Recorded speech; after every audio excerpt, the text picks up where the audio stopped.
Introduction.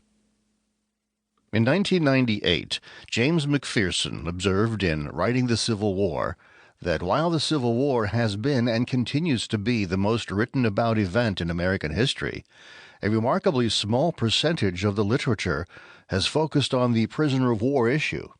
Since that time, about a dozen books on this topic have been published, though rarely by academic presses. This relative dearth of writing on the subject may reflect the belief that William Best Heseltine's seminal work, Civil War Prisons, A Study in War Psychology 1930, set such a high standard that there was little meaningful to add. More likely it reflects an understandable reluctance to tackle a subject that remains highly controversial nearly 150 years after the war ended. Whatever the reason, writing on this topic, whether by lay historians or Ph.D.-holding scholars, has rarely shed new light on it or attempted to offer a new interpretation of prisoner of war policies and life inside the war's camps. My intention is to offer a book that does offer a new perspective on Northern POW policies and how federal officials treated Confederate captives during the Civil War.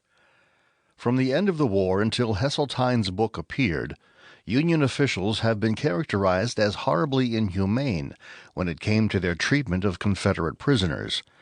Because of a basic lack of Christian compassion in Yankee DNA, post-war Southerners argued, conditions in federal prisons were excessively harsh and deadly. According to writers from the Lost Cause era, Confederate prisoners were thrust into crowded and filthy pens, where they were systematically denied adequate food, clothing, shelter, and medical care. Since Union officials had the resources to provide all of these things, but cruelly chose not to, Southern prisoners suffered and died in huge numbers. Heseltine took a much more objective view of the situation. While he did think that given the North's resources, mortality in Union prison camps was too high, he did not attribute it to some congenital defect in Northerners' basic character. Rather, he suggested they denied vital resources to Confederate prisoners because they suffered from what he called a war psychosis.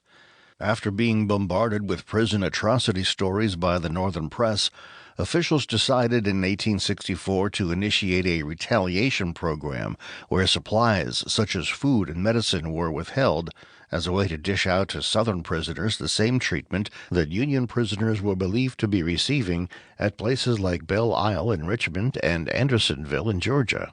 Northern officials were not evil, they were misguided. Since Heseltine's still valuable book, there has been a noticeable trend back towards characterizing Northern officials as cruel, vindictive, and negligent in their prisoner of war policies.